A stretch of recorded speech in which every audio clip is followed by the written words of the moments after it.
Welcome all. We'll start with Unit 2, Leadership, Communication and Influence. Now, Bhagavad Gita is the best example of transformation leadership, communication between Supreme Leader, which is Sri Krishna, to the greatest warrior, Arjun, right? It transformed Arjun from a compassionate, emotionally distressed person, and finally he he finally took up fighting, right? So this whole journey of Bhagavad Gita is talks about the transformational leadership. Now, unit 3 that we are going to be starting later in end of March is basically on transformation leadership only, right? So today I'll be focusing more on communication than transformational leadership communication, right? So first question to all of you, what is the foundation of leadership communication? What is the foundation of leadership communication? When you think about a leader, and all of you are a leader as far as your your family is concerned, you are parents are the leaders for the children, for their near and dear ones, in your office or in your society. Each of us are actually a leader. So for a leadership, for a foundation of leadership communication, what are the basics that we need to have? What do you think is most important when you have to communicate something? Clarity of thoughts. Clarity of, yes, very correct. We should know to whom we are talking and about what. We should know. When we start the communication, we should know to whom we are communicating and what we are communicating exactly. Yes, yes. Right time, right message. Right time, right message, very correct. Yes.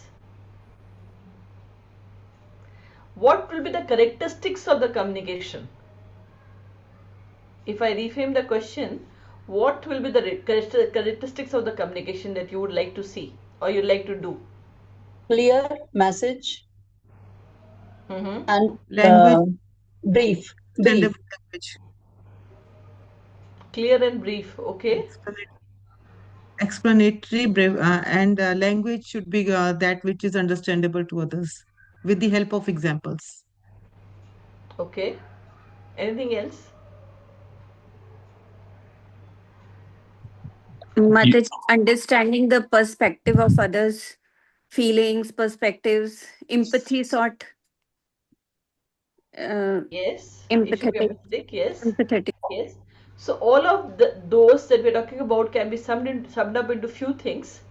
And the foundation of the leadership communication is the austerity of speech. And what do we mean by austerity of speech? So let us see what Krishna talks about austerity of speech. Right? So what do we understand by austerity of speech? That your speech should be austere. When I say that, then what does it comes to your mind? Austerity of speech. Any thoughts that comes? How should your speech be? Honest. Honest. Very correct. Very correct. So let us see what Bhagavad Gita, what Krishna says in Bhagavad Gita, and please repeat after me. Anudvegakaram vakyam अनुद्वेगकरं वाक्यं satyam priyahitam chayat सत्यं प्रियहितं च यत् svadhyayabhyasanam chaiva स्वाध्यायाभ्यसनं चैव vangmayam tap uchyate. वाङ्मयं तप उच्यते.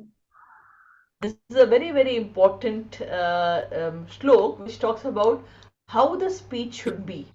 And Krishna talks about 5 qualities of the speech.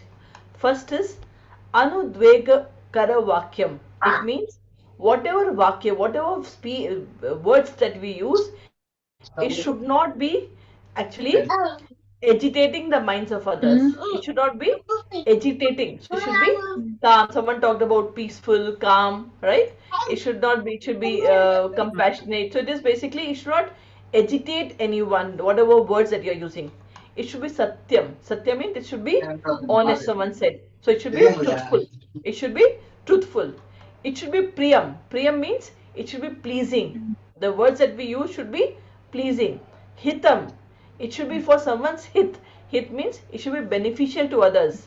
Chayat. Swadhyaya abhyasana.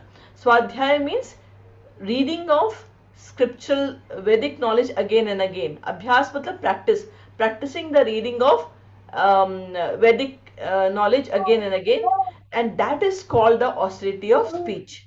So, Krishna says austerity of speech consists in speaking words that are truthful, pleasing, beneficial, and not agitating to others, and also in regularly reciting Vedic literature. Okay, so this is austerity of speech. Now, so basically, Krishna talks about 5 elements of austerity of speech. First is whatever the leaders speak, whatever the leader, how will you have trust in a leader? If you know that your leader is not truthful and he keeps on telling, sometimes X, sometimes Y, will you ever trust the leader? Will you ever trust the leader? No, no. No, right? So the truth, the when you talk about leadership communication, it should be truthful. As a parent, if you keep on telling child, false things, do you think he will trust you after some time when he has grown up? He will say, you say something but you do something else, right? You don't walk the talk, isn't it? So as a leader, we have to walk the talk. Excuse me, Mataji. I will back in 5 minutes. I have to go downside. That's why. Okay, not a problem, right? So basically, what are the quality? What are the elements of the speech? For the leaders, it should be truthful. It should be beneficial. If your leaders are speaking to you and it is not beneficial, is just something a passing time, you will not pay attention after some time, right? Yeah, you want to hear something which is being talked about. It may not be direct, but the quality of the speech is beneficial. It should be pleasing. It should not be in a very rude way. Whenever you're talking, it should not be very rude. It should be pleasing to the ears. It should not be agitating the minds of others, and regularly reciting Vedic literature. So these are the 5 elements which Krishna has taken up as and explained as the austerity of speech. And we will go into this each word in detail and look at from a leadership perspective. Okay, so let's look at truthful communication, satyam. So leader must speak honestly and transparently, right? That's what you expect. Do you expect that from your leader, your parents, or not? Right? So this is what we expect from our leaders, that people should speak honestly and transparently.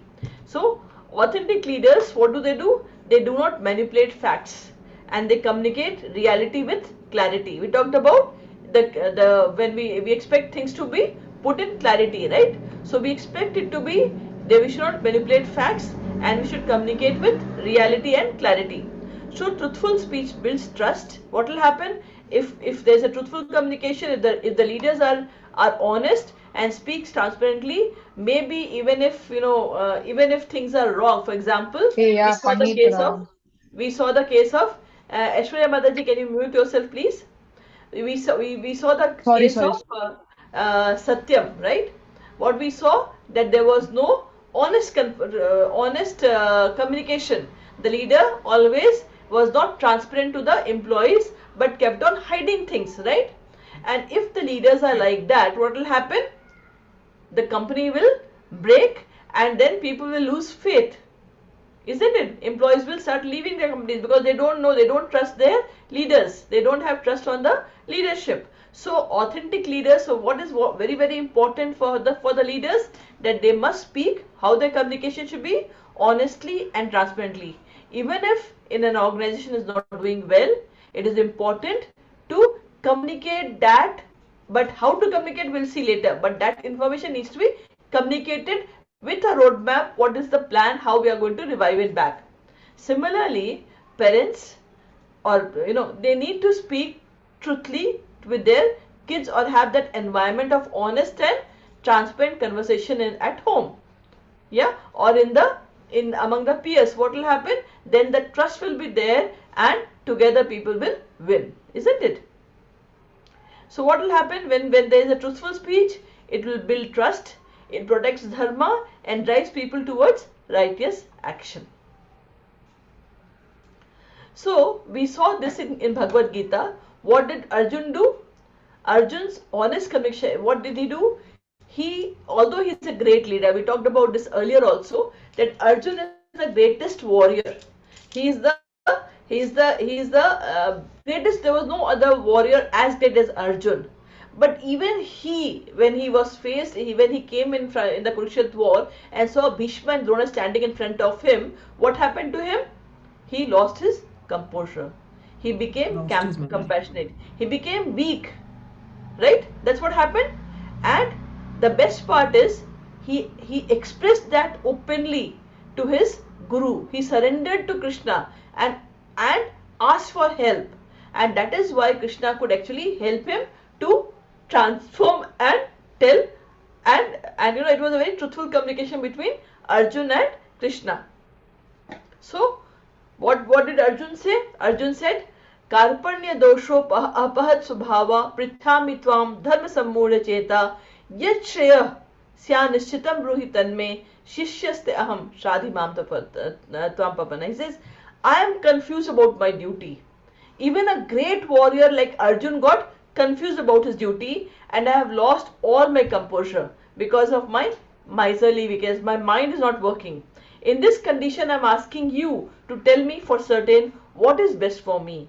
Now I am your disciple and a soul surrendered unto you. Please instruct me.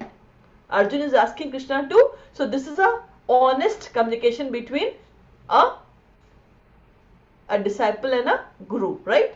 So Krishna he said, I am surrendering to you. Please become my Shishyasteham. I am becoming your Shishya. You please become my guru and guide me to whatever is Shreya. Whatever is Shreya, guide me there. So what do we learn here? We learned that Arjun's communication was full of humility. It is very, very difficult when we are in a situation to show our weakness. So he was very humbly he asked Krishna for help. He was willing to seek guidance, and he was transparent to his leader. Yeah, Ratna ma'am, you have a question. Which chapter is this shlok? This is second chapter, 7th shlok. Okay, thank you. This is 2.7. Second chapter, 7th shlok is there. So truthful communication begins with admitting confusion. That's how it's happened. Now imagine, someone going to a doctor and not communicating the right situation. Can doctor ever give you the right medicine? Similarly, a guru, when we need help, we have to tell him honestly our problems. Then only the guru can actually guide. So what did Krishna do? Krishna's honest guidance to Arjun. Krishna did not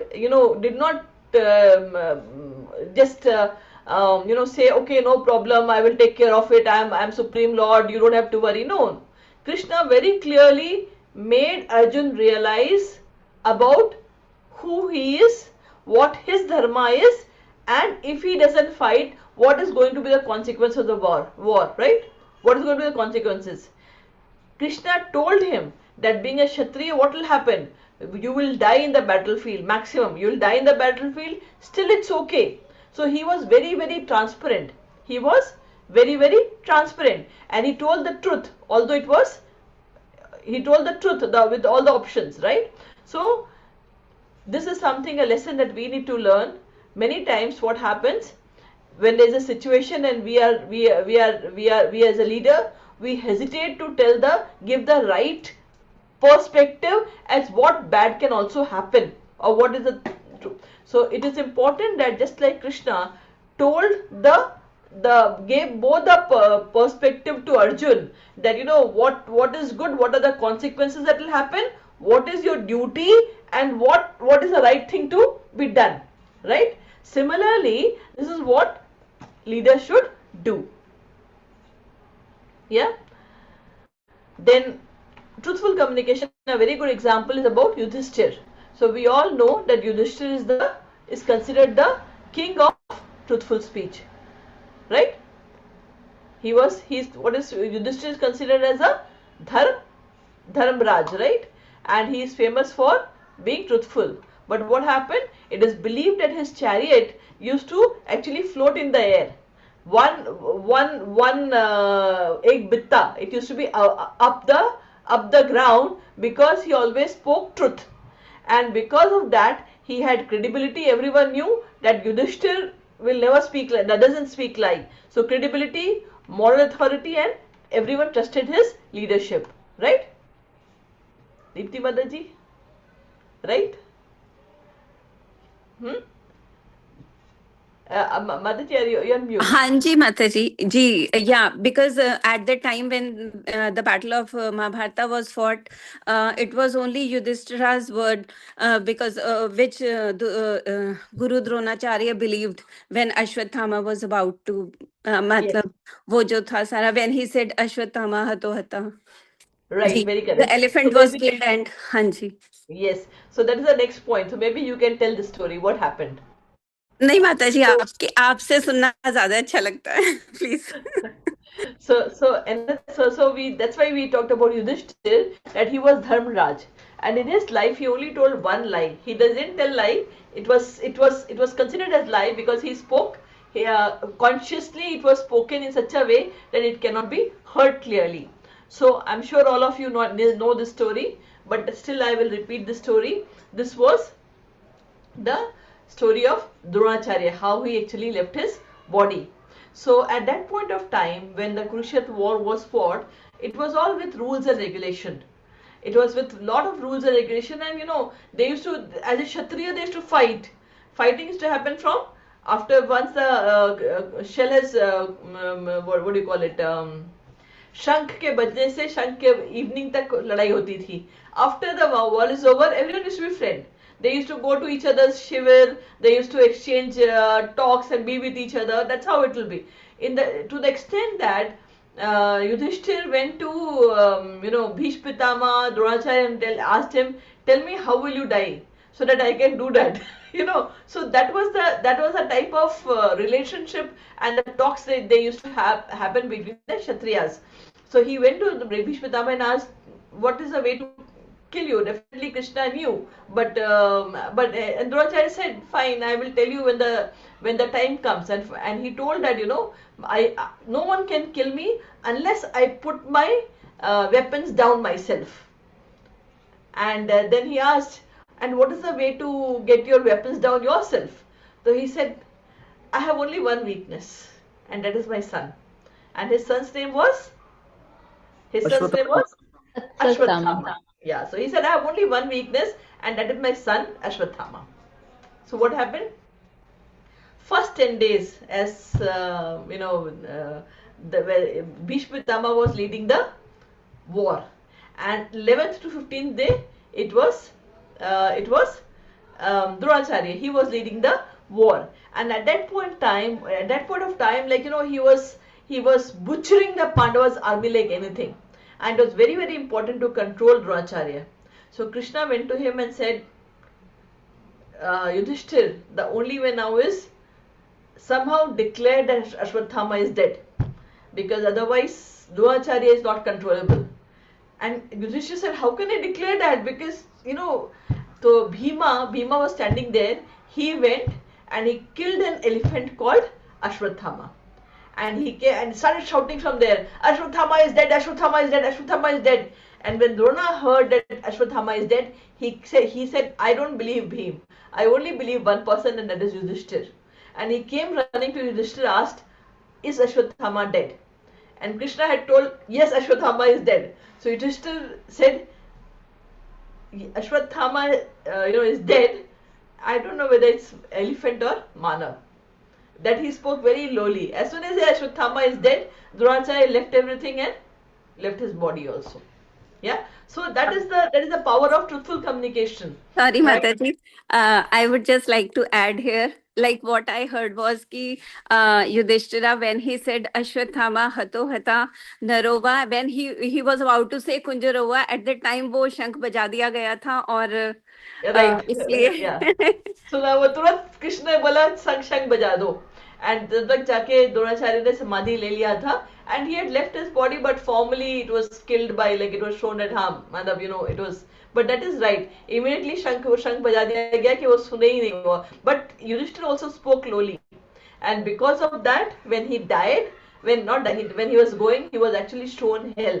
So two things happened with Yudhishthira. Because he had spoken this lie, his chariot went on the ground, and when before he actually went back to this place, he was also shown the hell, illusionary hell. It was, so that was the punishment given to him.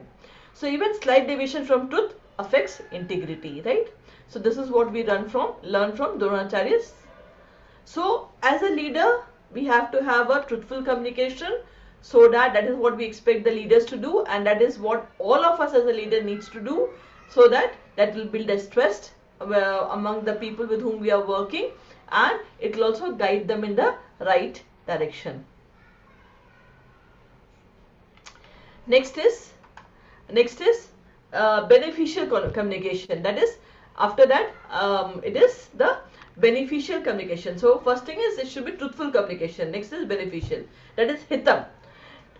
So leaders must communicate, must be full of for welfare of others.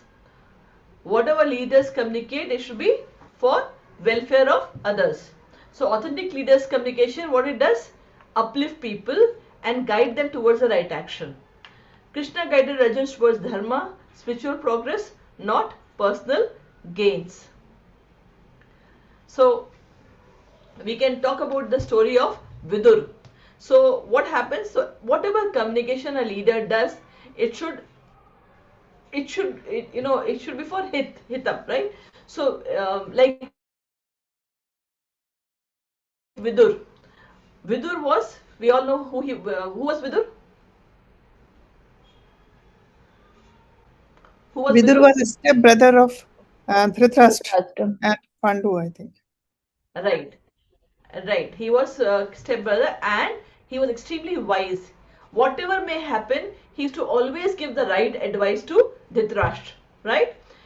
Always he guided Dhritarashtra that he should not support Duryodhan, because by doing that he is not doing justice to Pandavas.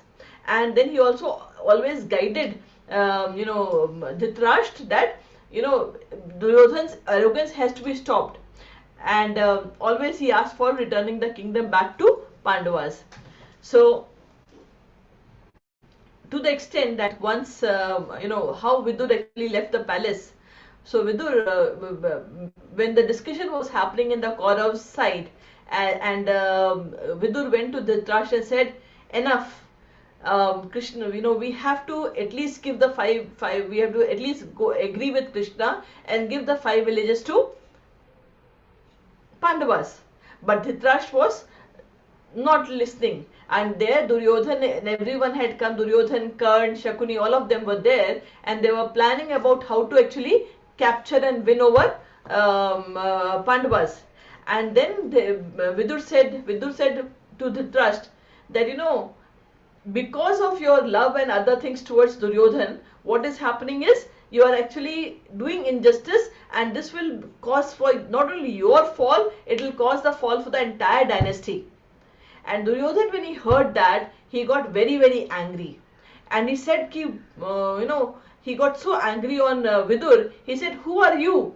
And he's telling Dhritarashtra, why do you allow this man who is a Dasi Putra to come and guide you here? Send him out of the palace.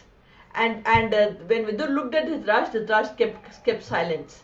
He maintained silence, and silence means yes. And at that point of time, actually, Vidur put down his everything, all the thing that he had, and walked away from the palace. And when Vidur walked away from Dhritarashtra's palace, actually, that started the complete downfall of Dhritarashtra and Kaurav side. Yeah. So every time he spoke to Dhritarashtra, although it was not something that Dhritarashtra would have liked to hear, but he spoke which was beneficial communication, which could have helped to save Kaurava's dynasty, isn't it? So beneficial communication means speaking truth for someone's welfare, even if it is not comfortable. It is uncomfortable, but still to speak truth, it should be courageous, right? Again, Krishna's speech to Kaurav's court. The story. Anyone who would like to tell the story?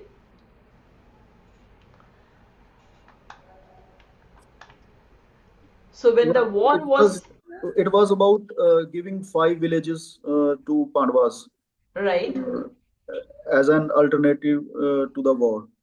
right, right. So what had happened at that point of time? It was almost decided that the war is going to happen. But then Krishna said, okay, let me try one last time. And he said, I personally will go to Kaurav's court and request for, request for peace. So when Dhritarashtra and all, they heard that Krishna is coming to their palace, what they did? Dhritarashtra told Duryodhana and others that if Krishna can be brought towards our side, then victory is definitely on our side. So Duryodhana said, very correct. If it is so, then what he did is, he along with his soldiers, they planned that when Krishna comes, they'll capture Krishna, and either he will listen to me, or we will capture him and will not let him go. So there's a very, very famous bhajan. I don't know if you have heard. Duryodhan Pak Banaya. Duryodhan पाक बनाया बिन प्रेम उसे नहीं भाया, है ना. So what happened is, Krishna basically went there, and when Krishna went there, what happened? Duryodhan throughout the way for the palace, he had actually put lots of gift and other things for Krishna.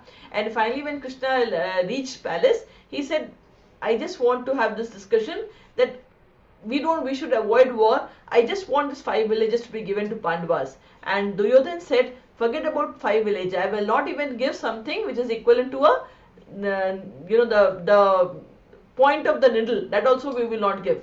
Yes, सोई के नोक के बराबर भी जमीन में नहीं दूंगा. And then Krishna left there. When Krishna was about to leave, in that court, Duryodhana, his soldiers came forward and tried to capture Krishna. And that's the first time when Krishna showed his universal form. He started becoming Virat Roop. He showed his Virat Roop there, right? So Krishna's peace mission to Kauravas. So whatever happens, Krishna still went as a peace messenger to that court. So the great leaders always tries to avoid conflict, speak for the welfare of all, and prioritize peace over ego, right? So they are examples of beneficial communication. So what are the core characteristics of beneficial communication? It should be truthful, based on reality. It should be welfare oriented, meant to help others. It should be courageous, spoken even if difficult, and should be spiritually uplifting. Third characteristics of austerity speech is pleasing communication. So first is, it should be truthful, it should be beneficial, it should be spoken in a pleasing way. We can have truthful and beneficial, but still the way we deliver the words, it can actually, instead of solving the purpose, it can harm us. So the communication should be done in such a way that it should be correct without insulting and guide without dominating. How Krishna said, he never humiliated Arjuna. Instead he patiently instructed him. Now, how harsh words can actually impact. So we all would have heard about this story from Mahabharata, is when Yudhishthir had created this mahal in Indraprasth. That was the Mayavi Mahal. It was the Mayavi Mahal, right? So the Mahal, the palace was such that when you walk, it was the land could look like water and the water could look like land. So Draupadi was actually sitting there in the first floor, and Yudhishthira had invited Kauravas to come and see their palace. And Duryodhan, when he was coming, actually he thought first, he looked at, he thought that it is actually the land looked like water. So he actually pulled up his clothes to get into that, but it was land.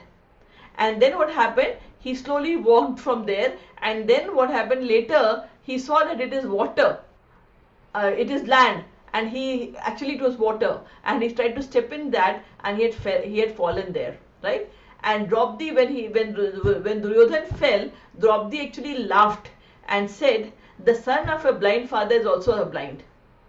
And this harsh word that was spoken by Draupadi was one of the causes of Kurukshetra war.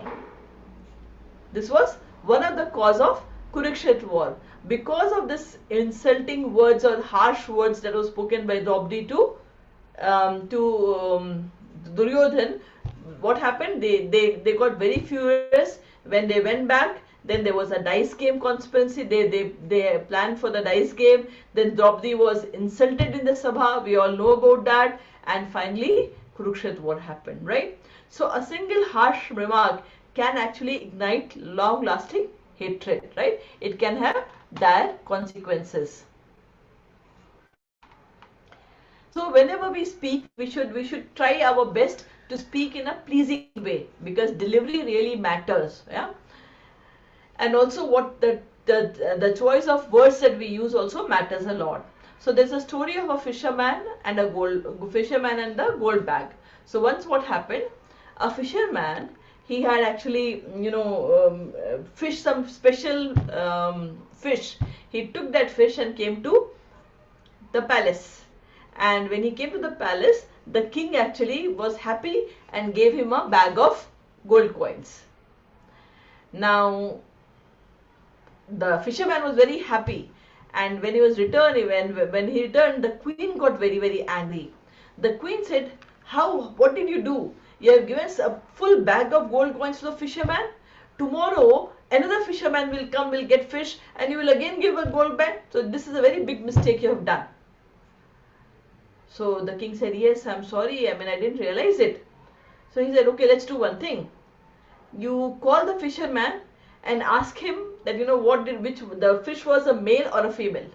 Now, if the fisherman says the fish was a male, we will say, no, it was a female. And if he says it's a female, we'll say it's a male. And then we say, okay, because it is wrong, you please return the bag of this gold bag. The king agreed. The fisherman was called, and the queen asked this question: was the fish that you gave was a male or female? Now the fisherman was clever. He knew there's something is happening here.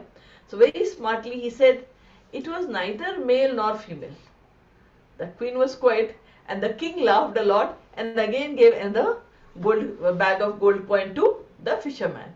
Now the queen became very, very angry that now this guy got two bag of gold coins. So when the fisherman was taking the second bag, what happened? One of the coin fell down, and when the one coin fell down, nicely he bent it and he took that coin out. He just did and put it back in the coin. Now queen was already very much frustrated that he had got two bag full of coins. She started shouting at the fisherman, you are so greedy. Only one coin had fallen, and that also you could not leave. So the fisherman very politely turned and said, no, madam, it is not because of that. Basically, this coin had the face of king embedded in the coin, and the king is so kind that I cannot see anyone stepping on the crushing the coin and going, and that is why I have actually taken this coin very nicely, and I'm keeping it back. Now the king laughed and gave another bag of gold coin to the fisherman, right? So this is called pleasing communication. It is how we choose the words, and how it's just because of his way of communication and how he tackled the question, he got 3 bag full of coins, right? So we have to be very careful about that. How the words are spoken will impact the results. Sometimes if you look at the way we behave at our home, sometimes we as a parent, we are truthful. We know what we are doing is beneficial to the kid, but what we do, we shout at the children. we shout, we rudely talk to them. So what happens, instead of them understanding what we want them to convey and changing, they actually revolt, right? We see that in in many of the cases we see that as the reason how we are delivering our the truth and beneficial the thing that we want to pass on to the kids, right? So it's very, very important that anything, even the children would have done, or your peers would have done big mistakes, we have to be very careful on how we communicate, how we deliver our communication to the people around us, right? So very, very important. So next is non-agitating communication, anudvegam karam. So speech should not create unnecessary disturbances. Specifically, being a leader, if a leader speaks, which is going to create disturbance in the employees, what will happen? They will leave. They will not understand what's. So it's very, very important that the way situations are handled or communication is done to the organization or to the mass or even to the small team is, it should not create confusion. It should basically reduce fear, or it should be clarity if there is a crisis, right? So Krishna's, you see the way Krishna handled the situation. Arjun, who was full of anxiety and emotional conflict, actually was who wanted to leave the war and run away, finally is on his own wish is ready to take up the war and fight, right? So this is how the communication should be done. Now, so some example of some stories on non-agitating communication. We can talk about Narad's encouraging words to Valmiki. Anyone would like to tell this story?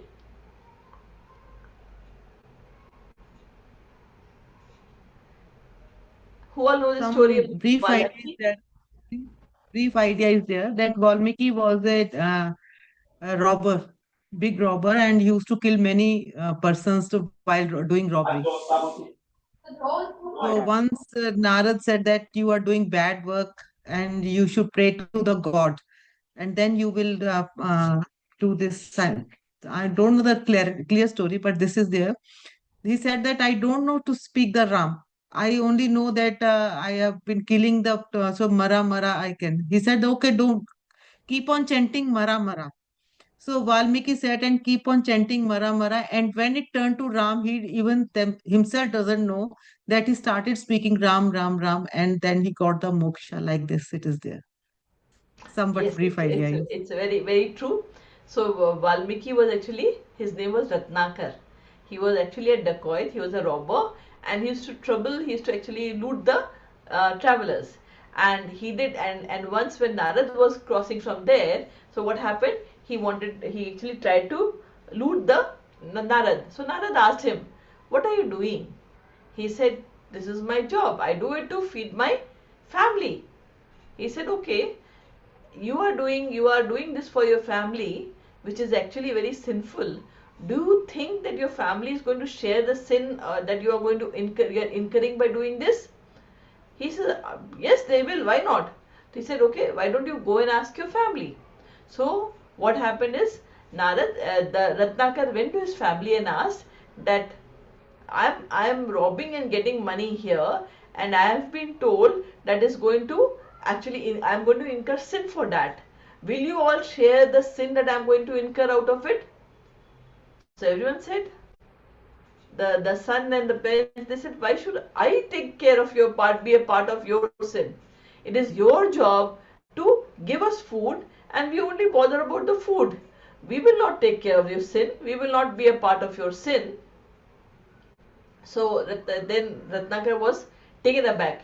He was shocked that he is doing all these things for his family, where his family is refusing to suffer with him when the time comes. So he went back to Narad and said, "My family is refusing to do it. So what should I do?" So Narad said, "Fine, you have a way out to nullify all the sins that you have done. You have to actually chant the name of Ram. Ram, Ram, Ram, Ram." He said, "No, I cannot even speak Ram. since I have always been involved in killing, I can only speak Mara Mara. And actually Mara is the opposite of Ram. Ra Ma. If we write Ma Ra, so finally Narad said, okay, you call Mara Mara. Finally it becomes Ram Ram Ram. After 2 lines it becomes Ram. He said, you keep on chanting Ram Ram. And Valmiki actually did tapasya for 60,000 years.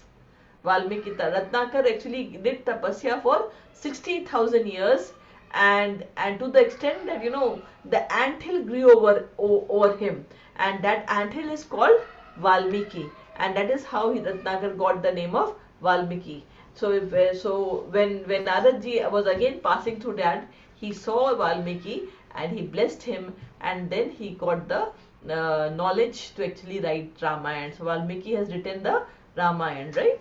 So kind communication, how he handled him instead of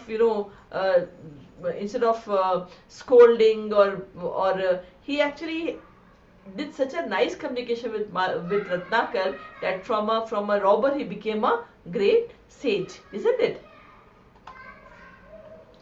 Next is reciting of Vedic scriptures regularly. Hearing and reciting of Vedic scriptures regularly purifies us. It uplifts our consciousness by cleansing the mind of impurities.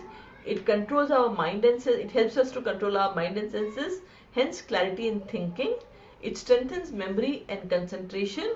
It builds positive character and strengthens spiritual connection.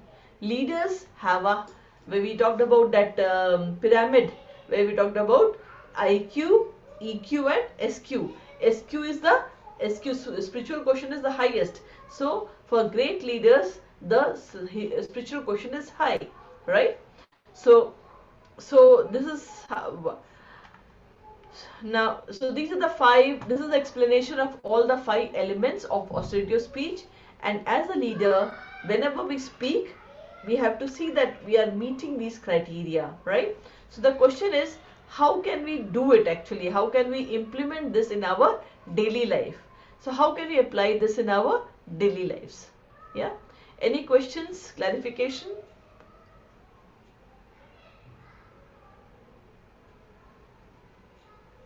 Are you all there, or is just I'm feeling very odd? Yes, ma'am. Continue, ma'am. Okay, raise hands who all have not opened your video, so I know who all are there.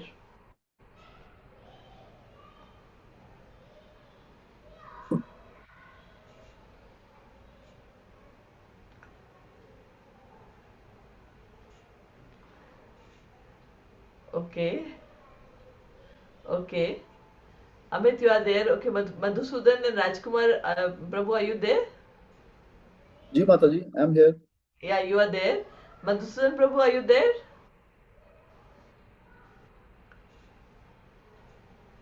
Rajkumar ji, are you there? Okay, fine. Good. So we continue. So we talked about the austerity of speech. We talked about the 5 elements of the speech. Manas Prabhu, you have some question? You have raised your hand. Okay, fine.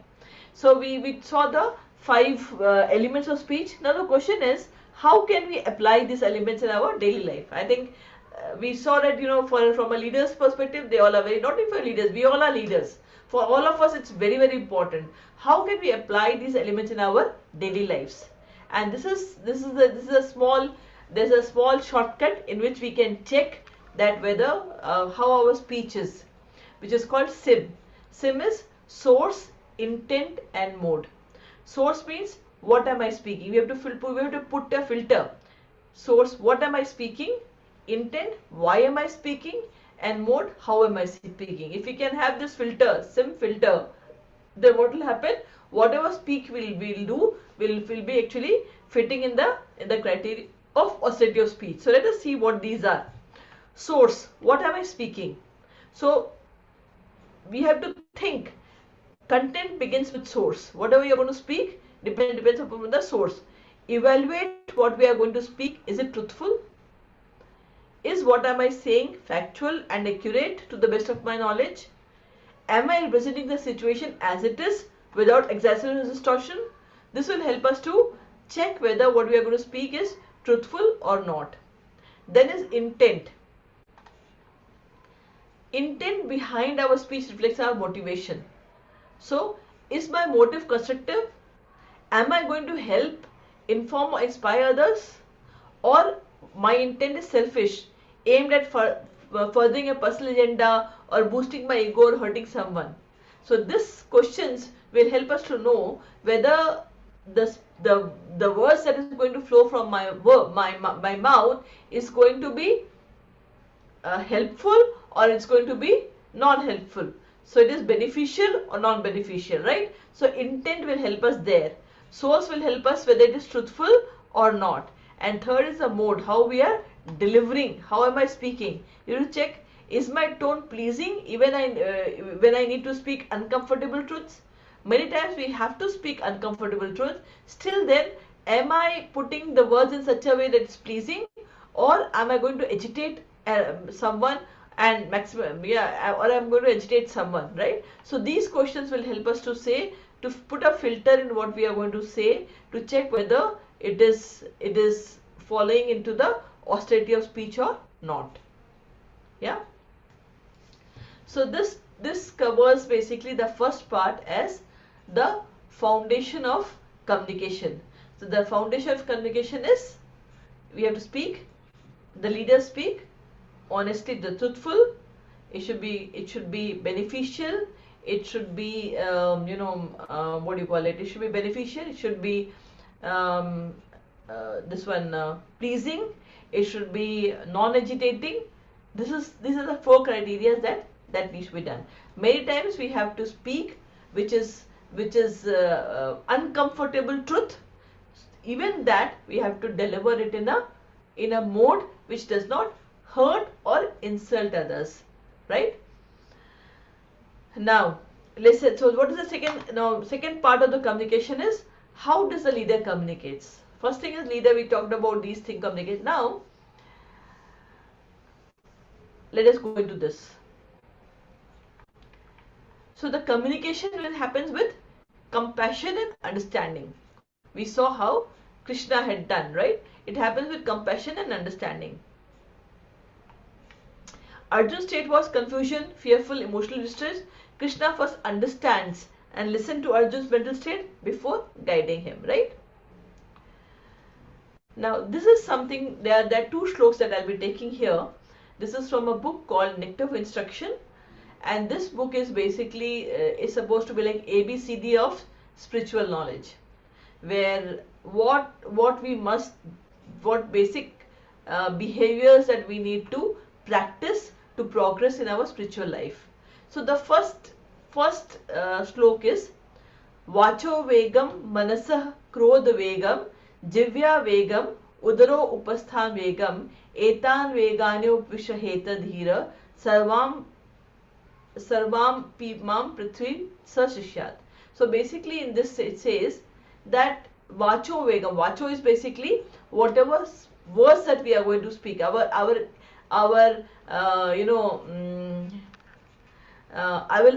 urge to speak, that has to be controlled. Vacho Vegam, Veg is the urge that we have to speak. All of us, we want to speak. When some discussion is happening, whether it is beneficial or not, but we want to put our opinion into it, right? So the thing is, if we need to spiritually progress or be a great leader, you'll see that leaders, they do not keep on blabbering here and there. They have a very controlled speech.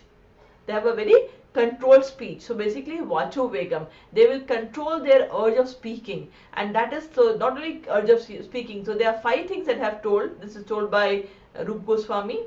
It says 5 things that we need to control. This is Vacho is basically is our urge to speech. Manasa is basically controlling our mind. Krodha is basically controlling our anger. Jivya means controlling our tongue. Tongue is used for eating as well as talking. So you have to control both.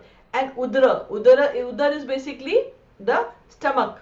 What we eat, what goes inside our mouth, that. And Apusto is basically more of our sexual desires. So all these 6 things if we can control, then we have actually, we can have disciples all over. Basically then we are a guru. If you can have a control over all these things, then you are entitled for having having a shishya everywhere.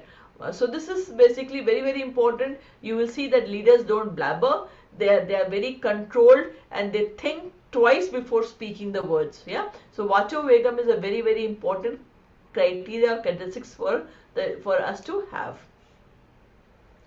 The question is why it is so important to control the urge to speak.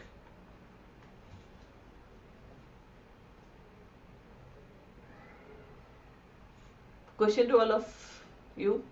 Why is it so important to control the urge to speak?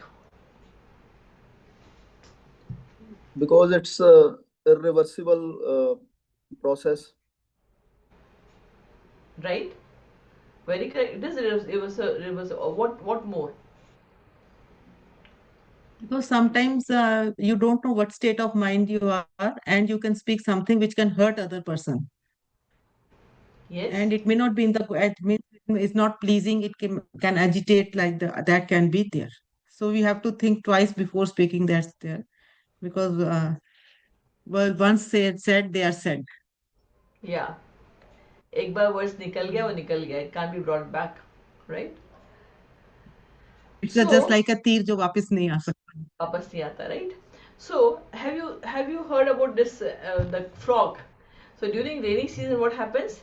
They they actually go out and keep on doing tar tar tar. They keep on croaking, right?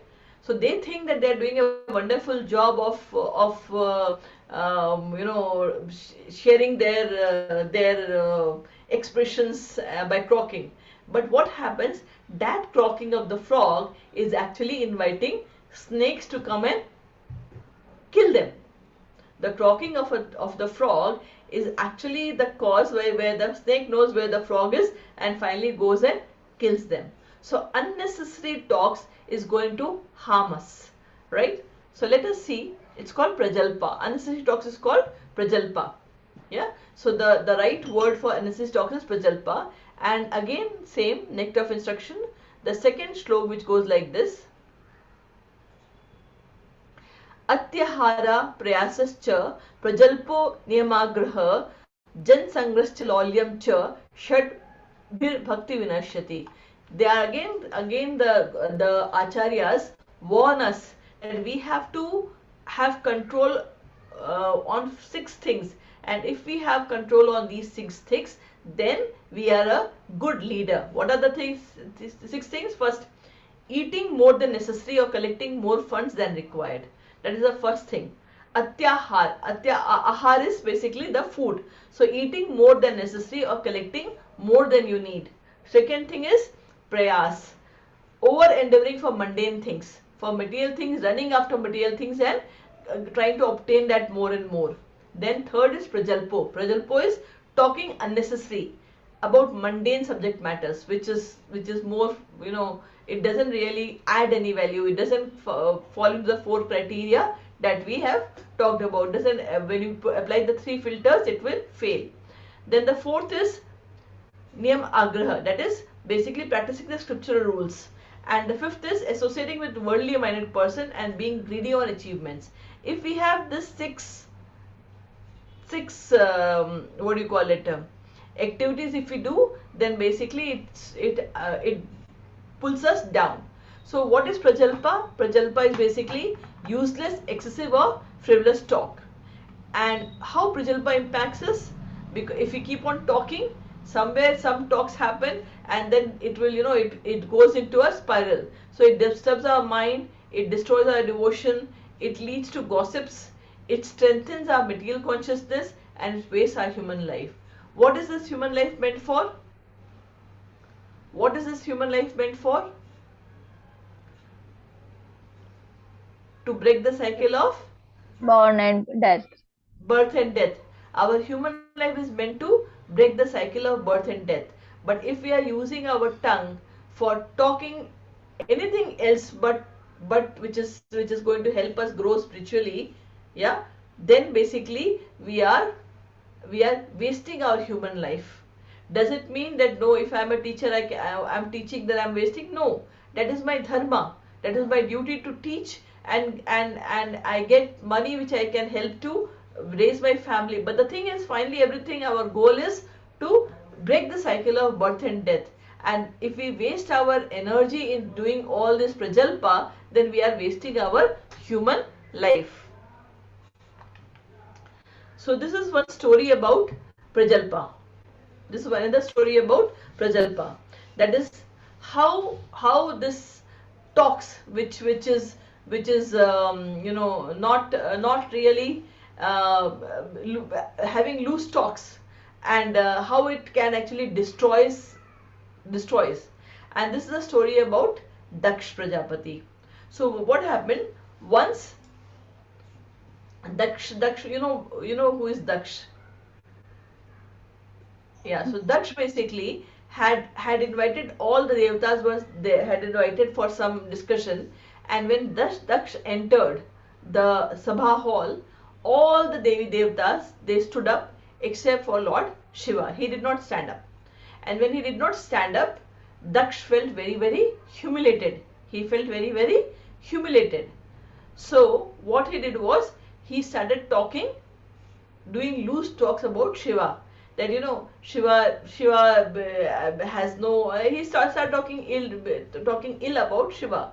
Now Shiva did not get up because he was meditating. He was sitting and meditating, and he did not realize that Daksh has entered the hall. And Daksh took it personally and started insulting Shiva. And at that point of time, the sages who were there in the Sabha, they got divided into two groups. One was for Shiva and the other was against Shiva, and then it became a cross blaming and cross discussion with each other, right? And then what happened? Finally, everyone went off. Now after some time, Daksh planned for a big yajna at his palace, and in that yajna he invited everyone but Lord Shiva. Now Lord Shiva, he's sitting in his Himalaya, he is doing tapasya, and Sati is there with him, and Sati is standing there. Sati is the daughter of Daksh. Daksh Prajapati, right? So Sati is seeing that all the planes are flowing and they all are going towards my father's palace. So she stopped one of them and said, "What's happening? Where are you all going?" So they said, "Oh, you don't know? There's such a big yajna which has sacrifice, which has been planned at Daksha's palace." So she was thinking, how is it I am the favorite daughter of my father? How has he invited everyone but not me? She said, "Okay, finally it's my father's house. How does it matter? I will go there." So she tells Shiva that I want to go for the sacrifice. Shiva knew the story. He said, "No, I think you should not go there uninvited. Everyone has been invited. You have not been invited. Don't go uninvited." So Sati said, "No, I want to go. Everyone is, all sisters are coming. So I would like to. I really want to enjoy with them." Shiva said, "Fine, you go." And then what happened? Sati went there, and there she saw there was a place for everyone except for Lord Shiva. So she went to the father and said, "Why? Where is the place for Lord Shiva?" And he started insulting Lord Shiva. So then Sati realized that that is the reason why Lord Shiva refused to come, and she actually could not bear the insult, and she decided to self-immolate. And when that happened and the news came to Shiva, he became very, very angry, and he just took out the lock of his hair from his head and put it on the ground, and Veerbhadra came, came, and then there was a chaos. Then it was like lot of fighting and everything happened, and finally what happened? They cut off Daksha's head, and when Veerbhadra cut off Daksha's head, and that happened, and then all the Devi Devtas, they were like it became a big you can imagine Lord Shiva became very, very angry, and he started doing Tandav, and then all the Devi Devtas came and started praying to Lord Shiva, and then finally Lord Shiva also came to forgive Daksha. He came there, he actually brought back Daksha, but because he could not, what was finally happened, he put a goat head on Daksha. So because of the prajalpa that was done by Daksha, it was finally he got the goat head of doing loose talks about others, right? So we should not do whatever we do, we will actually bear the consequences of it. So our communication, or as a leader, the communication should be compassionate and understanding. It should not be gossip, endless social, what all comes under Prajalpa? Gossip about others, endless social media chatter, arguments without purpose, talking about others' faults, idle discussion about sense enjoyment. So all these comes under Prajalpa. And how does leaders behave? Leaders have control over their urge of speaking. Their speeches are very controlled, compassionate and beneficial. You will not see them, their words will be limited, but whatever they speak will be as per the austerity of speech. So as Krishna did, they listen and understand before speaking, and they do not gossip about the situation of crisis, but keep it confidential, right? So this is how we have to learn from this is how the leaders communicate with compassion and understanding. And then the last part of the topic, which is how does the leader influence? How does the leader influence? So we have read this shlok already earlier. Yad yad achariti sheshtas tat te devataro jana sa yad pramanam kurute lokas adhanuvartate. Whatever action a great man performs, common men follow. And whatever standards he set by exemplary acts, all the world pursues. So we saw that as a story of Janak Maharaj, that he is already self-realized, but still Janak Maharaj did all the activity that needs to be done, just like a common so that the common man will follow. Whatever he will do as a king, others will follow. We also saw the story of Lord Ram, how how the way he led his life, so that he could do just everything by just by one wish or one, but he led the life so that others can follow as how the ideal living or is, right? So all this, so basically how the leaders really influence, that's why they have to really lead in the right way. Yeah. So it is not only what leaders do, but also how they do and how leaders maintain the austerity of speech that influence others. So we read about austerity of speech throughout today. So it is not only what leaders do, but also what do they speak and how they speak. All these three matters, and that is what influences everyone. So leaders have to be very careful. As a parent, as a responsible citizen, we have to be very careful as how we behave, because whatever we are doing, our next generation, our peers, our in our organization, the employees, they are going to follow that, right? So with this, I'll end my the topic on leadership, communication and influence. Any questions?